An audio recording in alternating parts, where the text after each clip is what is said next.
Oh yeah. It was so long. It's very long. Okay. All right. So we are on to book number two. Hey, hi everyone, welcome back to Alison and Paige Talk Canada Reads. I'm Alison. I'm Paige. And yeah, today we're talking about the second book on the short list, Watch Out for Her by Samantha Bailey. So I'll pass over to Paige, who's going to give us a bit of a background and talk a bit about the book. Okay, perfect. So Alison and I both consumed this book via audiobook. I just pulled it up here, and we both listened on Spotify. Um, and we're just going to chat a little bit about that. So to start, it's a thriller. It's actually the first thriller that's ever been included in Canada Reads, and we can talk a bit about that later. And just a little bit about the author, Samantha Bailey. She's a New York Times bestselling author. She's Canadian, and she The reason Paige and I are laughing is because right before we did this, she realized she didn't know anything about the author and that she needed to quickly Google stuff. So there's a bunch of bloopers before this. Anyways, that's why we're giggling. Please continue. She's a Canadian author, really. yeah, she was born in Toronto and has published several other best-selling thrillers. So this is one of several for her. The champion for this book is Maggie McNeil, and she was born in 2000. She's got a birthday coming up this month, actually. So happy birthday, Oh Maggie! wow! Happy birthday, Maggie. Born in China, and she grew up in London, Ontario. And she's best known for being such a good swimmer.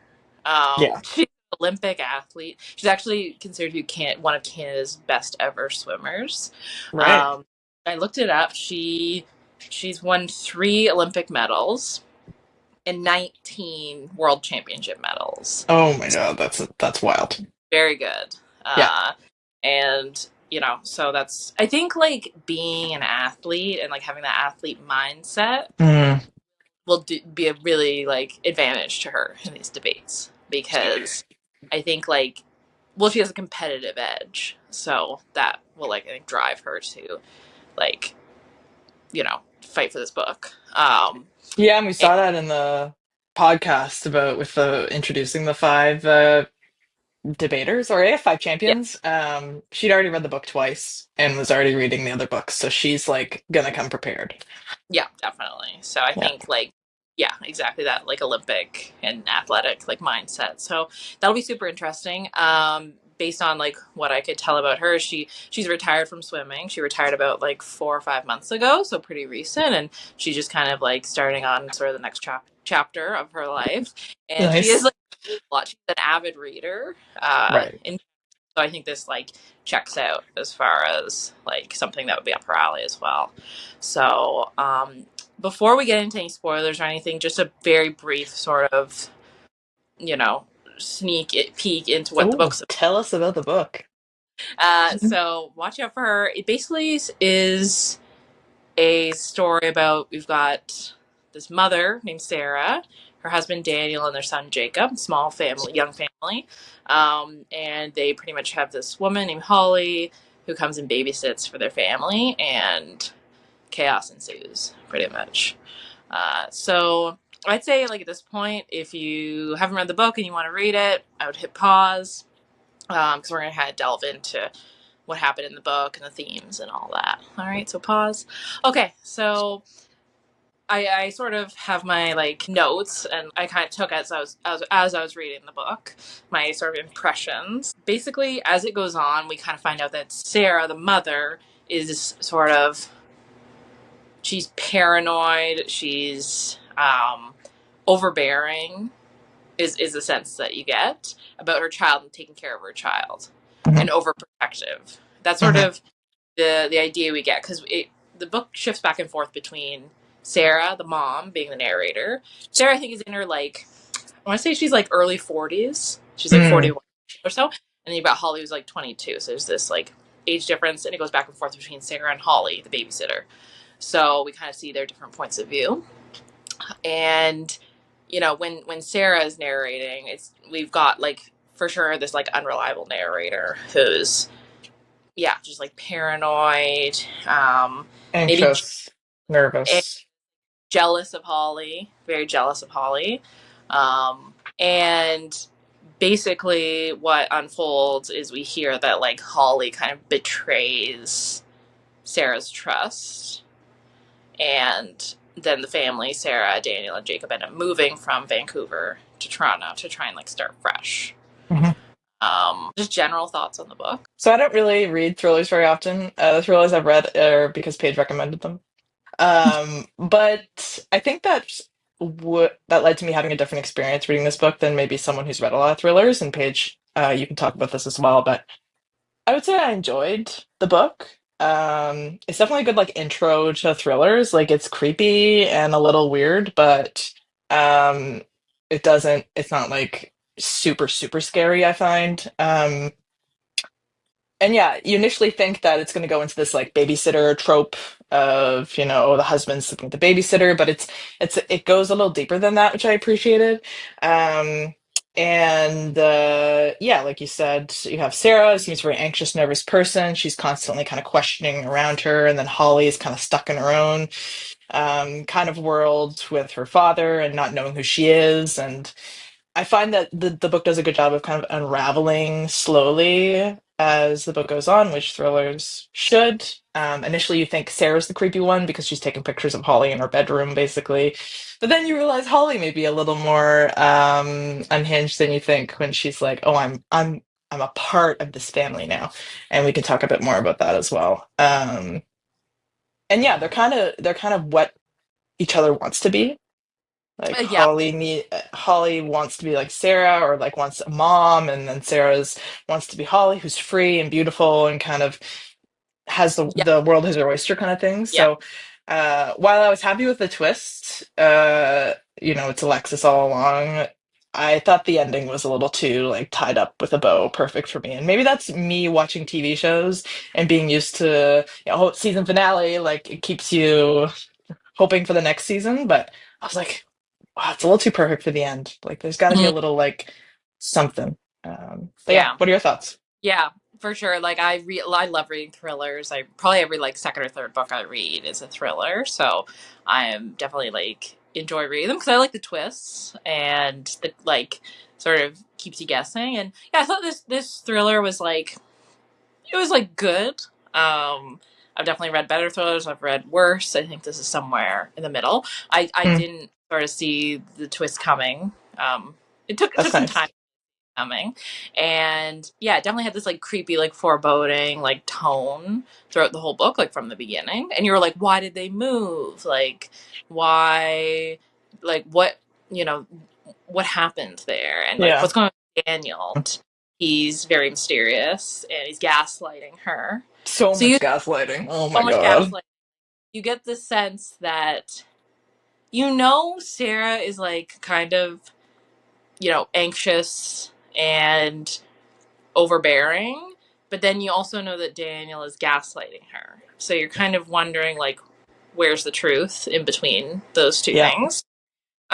And like there's themes of definitely like jealousy, like you said, with Sarah and Holly, almost being jealous of each other, yeah. and then paranoia, and also family and like a sense of belonging in a family. Because Hmm. Holly never knew her mother, um, and kind of starts feeling like she's part of this family. Yeah, Um, she's like, oh, I want my last name to be theirs. And oh then yeah, Jacob's her little brother. I'll do anything to be a part, or maybe I'll be up in the family photo and like, I'm gonna stay here forever. And I yeah, was there's just like like, a little. Yeah. It's one thing to like be, yeah, feeling belonging, but it's another like change the name and everything like that's like start to like step past the line. So yeah, it definitely made you think for sure. And you sort of like didn't really love either of the characters. Like you no. like felt for them and stuff, but I wasn't like saying that like they both had their flaws. Yep. Yeah, and how do you find this compares to other thrillers? So I know you said yeah, it's probably somewhere in the middle. Like it wasn't bad, but it wasn't like amazing. Is there Yeah, anything like that would have made it better, or it's just you're not really sure? I think like a couple things would have made it better. Hmm. I think I think some things could have been like sort of looked into a bit more. For example, Holly with these like businessmen that she's like having affairs with, kind of. And, I think if we had looked into that a bit more, maybe, and like delved into that side of things and like her dad and stuff, I think we could have looked into that a bit more, possibly, or like fleshed that out. There wasn't a lot of depth in terms of her father. They were pretty quick No, to abandon her. Also, did her father know? I think it's maybe supposed to be unknown if her father mhm, knew that she was sleeping with these men. But it was a little weird from the get-go that like his daughter was sealing all these deals. Like, what did he think she was doing? I that's mean, what, she's super young. She's still in school. She's not like this experienced yeah, business person. I don't know. It yeah, was a weird. yeah, And then they kicked her out, which I yeah, get happens. But yeah. yeah. Yeah, it seemed that they were a bit quick to kick her out. Oh. But so I think maybe like a little more detail or like backstory into that could have been more, been good. And I also find as somebody who's read a lot of thrillers and kind of picks up on things, is that the neighbor, Emily, was that her name? Did, Tara or the blue haired, the one with no, the dog? the blue Yeah, haired. Emily and Roscoe, the Yeah, dog. Yeah. yeah. Like I could tell that that person was gonna Mm, be significant because it went like 70% of the book, and this Emily person did almost nothing. So I was like, okay, this is obviously part of the twist. yeah, Um, that's fair. Yeah. so yeah, so that I thought like could have been a little bit different, but I also think the twist was like well done. I think there were some mini twists along the way, like Daniel not actually working for that company. I thought that was pretty Oh, I shocking. feel like I called that like in my Even mind a little bit when I was listening. I was like, strategic solutions sounds a little yeah, suspicious. fake. Yeah. Yeah, so I was When sort did of looking you? Oh like no, go so ahead. I was looking at like what other people kind of thought of this book and like online and interviews and stuff, and someone said that this sort of Sarah was walking a fine line between diligence and obsession, Yeah. and she's trying to take care of her kid and protect him, but at what point is it like too much Yeah. and it's obsessive? And the other thing that kind of I was wondering the whole time is like the title of the book, Watch Out for Her. Like, who's her? Wow, that's a good question. I mean, it could be any. It could be Sarah or Holly. Or it implies the cover it's Alexis Mm, because of what she's the wearing, ring. Alexis slash Emily, because the yellow trench coat. Yeah, yeah, But that's interesting. I think that is open to interpretation. yeah, definitely. It's a deep Because thought. I think that Sarah would say, watch out for Holly. Yeah, And Holly, like towards the end when she loses trust in Sarah, I might say, watch out for Sarah. yeah, Uh, so I thought that kind of came to mind. I was like, who is her? yeah. That's And it was interesting. like, So when did you know it was Alexis who was the perpetrator? I I sort of started to catch on when we had this Emily character that had not done anything Oh significant, yeah, right. Yeah. and I was kind of thinking that it was Emily who planted the like Oh, the cameras. cameras are so creepy. Remember when the Yeah, Mr. Buster Whiskers or whatever was in the room? I was like, yeah, like yeah, the cameras were creepy. So yeah, and then yeah, so I knew it was Emily who was doing that. So I thought Emily was like, teaming up with a Holly potentially, but then when it turned out that I kind of started to suspect it was Alexis. So yeah, and there and Holly talked a lot about Alexis's hair, and I think there was a lot of talk about Alexis's whole look, like yeah, constantly. They were really they were which dragging on her. they were really mean to her. Yeah. So I think they're talking a lot about her hair, like her curly hair, untamed hair. So Her and then they're face talking, filling the FaceTime screen. yeah, it was like, Like, yeah, they're kind of mean. So Yeah, that's sort of towards the end there. I sort of kind of And then caught on. Emily's blue hair, right there. They were always Blue hair. talking about Emily's blue hair. Yeah, So I was like talking a lot about hair, and they haven't really specifically like talked about anybody else's hair. So I kind of thought that was significant. yeah. And what about you? Like, did you feel like you knew before they revealed that it was Alexis? I think it was probably after you. I didn't really pick up on the fact that Emily was this character that was being mentioned, but wasn't really doing anything yet. But I was listening to the audiobook and I was listening in the car and I could see the cover of the book. And then I was about to get out of the car, so I was looking at the book cover and Emily had walked up to Sarah's house in Toronto, and Sarah said she was wearing like a yellow trench coat, and she complimented her on the trench coat. And on the cover of the book, there's someone wearing a yellow trench coat, and I was like, "Oh, it's Emily in some way." And then you figure it's Alexis after Alexis and Holly kind of have that interaction at the pool, Mm-hmm. and Alex accidentally kills Holly. Like, Yeah, that was um, that's really disturbing. I yeah. feel like put them making that the cover of the book is like a spoiler in a way, or not really, or do you feel like it's late enough in the book I that feel you like do? it's late enough in the book, you know. Yeah, I feel like it's like an Easter egg, you know. If you pick up on it, great. But if not, you know, yeah, I was kind of tickled when I you when I picked up. I was tickled. yeah, yeah. You're like, oh, I caught that one. I smart. I'm smart. So maybe she's Yeah, the one. Like, watch out for her. Watch out for Alexis, who yeah, nobody like ever suspected.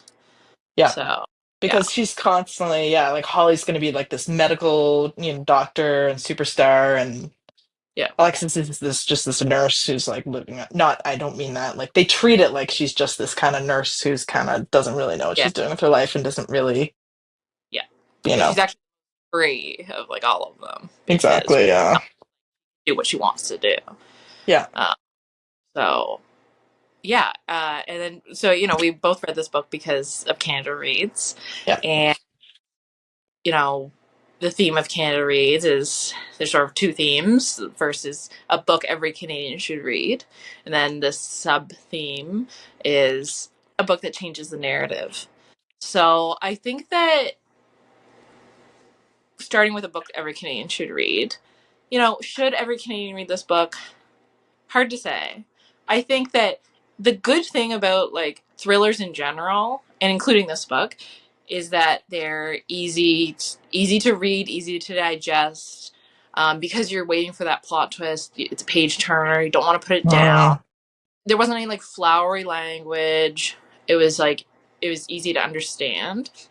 Um, It's so entertaining for sure. it's it's entertainment, Yeah. like entertainment. So in that sense, like yeah, I can see this being a book that lots of people could enjoy.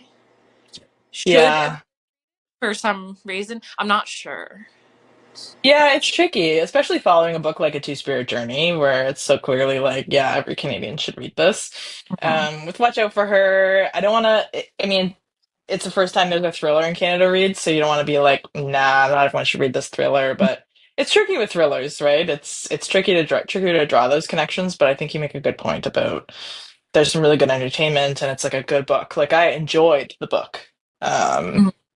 Yeah, but yeah, me I'm too. not sure if it's like as strong of a contender for that kind of theme. I mean, we'll see with the rest of the books, but Yeah, I still enjoyed it. I'd say if you're interested in dipping your toes into thrillers, this is a great one to read. yeah. And then the theme of this year is a book that changes the narrative. Do you feel like this book changes the narrative? I And thought what about is? this one.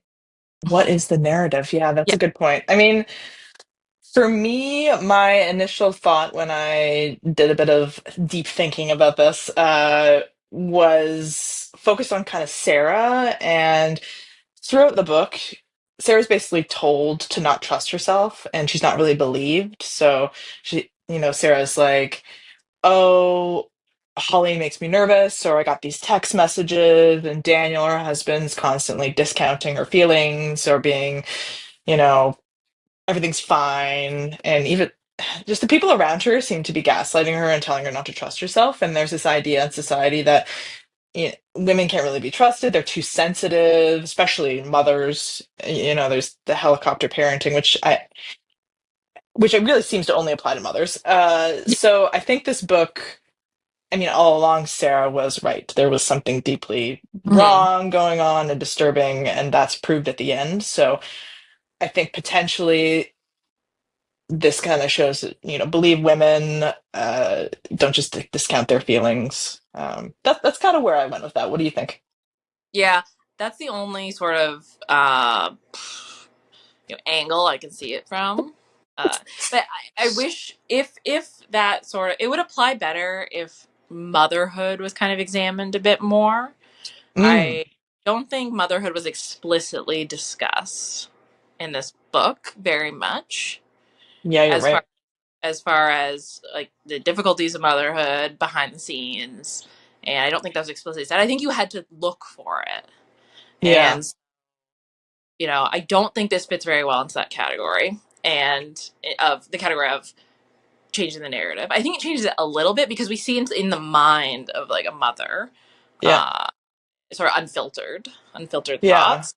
So we see that and how it Right. is so much harder for women because a lot of the time they take on that role of protecting their children and kind of Hmm. going a mile. And then if they do that too much, they're told that they're overbearing or helicopter parent, and if they don't do it enough, they're also criticized. Yeah, So kind of like stuck between a rock and a hard place. I just don't know if how much that was explicitly said in the book. So it was that's a like good it point. felt a little short of the theme in this context. Yeah, I'm so curious what Maggie is gonna say in terms of this. So I feel like she'll have a good Yeah. perspective. Oh, definitely. And Yeah, where we oh, this was the first thriller in Canada Reads, which is pretty big. Like that's a good sort of thing to happen, I think. And last year was the first year that a romance book was included, and I was really happy about that because romance books they get a bad rap a lot of time, they mostly because do. they get a bad rap because women like them, and Yeah, women like aren't allowed to like things yeah, at so I was really happy to see that because you have people like us and a huge range of people who read all the 5 books on the Canada Reads shortlist. So even the panelists, the champions last year, a lot of them were saying this is the first romance book I've ever read. And wow, that's great. to see sort of more people, and they were all men who said that. So it was nice to see that. But unfortunately, last year it was a romance book that I didn't really love, and I do like romance books. Mm, It just wasn't a book that I really loved. I'd already actually read it before Canada Reads, and it wasn't my favorite. So I was kind of like, I like the author that did it. I just didn't like that specific book. So it was like slightly disappointing to like the romance lover inside of me because I knew that it wasn't going to do very well because it wasn't the best romance book. And so now we have this thriller, which I liked, but it's not like the best thriller by a Canadian author I've read. right. It's like a bit disappointing as a thriller lover. Yeah, Uh, yeah, it is still a solid book. It's just not one that's like 5 stars for me. right. Yes. Yep, I I think agree. it's like broken the barrier a little bit into thrillers maybe being included, and then maybe next year or the year after something another romance or thriller will be included, and just kind of snowball from there. Expand out some of the genres, right? The genres exactly, Yeah. exactly. So. Um, that reminded me, reading all 5 of the books for Canada Reads and how best to kind of access books because buying all 5 of the books isn't really financially reasonable, especially with the prices of everything nowadays. So Paige and I read from a variety of spots. There's Libby, which is a library app, so you can get on the wait list and get it through your library.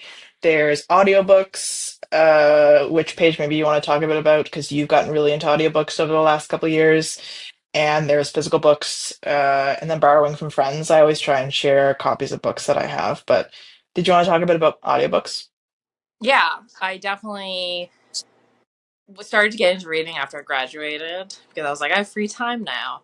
So I started buying books, but then as I read more, I was like, okay, this isn't really financially feasible to buy every single book. So then I started borrowing physical library books, and then I found out about Libby. There's I would be, tiny ones. I'd be trudging through the snow in January in Toronto to the library to like pick up my books that were on hold. I was like, there's got to be a better way. Yeah.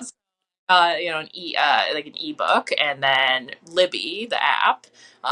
So I started borrowing books from that and putting it on my e-reader, and you can read them on your phone too, your iPad or whatever. And then sort of they have audiobooks, so I sort of slowly started getting into audiobooks, and now I really enjoy audiobooks. I think audiobooks get a really, unfortunately, bad rap. People say they don't count as, Audible. Ableist. They Ableist. it's Yeah. ableist because it is just not only for a lot of people like maybe the only way or the better way for them to consume books, or just I think people just haven't even tried listening to an audiobook. So there's yeah, I just think they really get a bad rap, and I encourage anyone who's listening or watching this to maybe try an audiobook, just to start out with. I kind of started with like memoirs and um, books that were narrated by the author. Uh, Mm. so I thought just to hear their voice, if there's like a celebrity you like or something, and you could listen to their memoir, and it's kind of interesting to hear them say it. So, I like Elliot you know, Page's book. yeah. Was good. He was narrating it. So yeah. So, and then, if you have Spotify Premium, you can get audiobooks through there. Yeah, borrowing from a friend, the library, like there's so many ways. And Alison and I are both consuming these 5 books in sort of a variety of ways. So we both listen to the audiobook through Spotify this time. And, I would really encourage people to, sort of give audiobooks a chance. Hmm. Yeah. Absolutely. Yeah. And then you can learn to listen to them on 1.8 speed like I do and blitz through books. Exactly. Exactly. Listen fast. My Yeah. partner was in like we were in the car and I turned on the audiobook. Like I turned on the car and the audiobook came on and she was like, I can't even understand what those people are saying. It says at 1.8 speed, but I'm so used to like cranking up the speed that I was like, I'm consuming this at a ridiculous rate. So that's not for everyone. That's just for for funsies. And then the next book we're going to be chatting about is Etta and Otto and Russell and James by Emma Hooper. Mhm. I have the physical book of this, and you have. You listen to the audiobook? Yeah, I listened to the That's audiobook. also where we're sort of consuming different sides of that. So Yeah. we're gonna do that, and then we'll be back with another episode and some more chat. So feel free to check out some audiobooks and follow along, and we hope to see you next time. Yeah, and let us know if you end up reading Watch Out for Her. We'd love to hear more about it. See you next Bye. time. Bye. Yeah.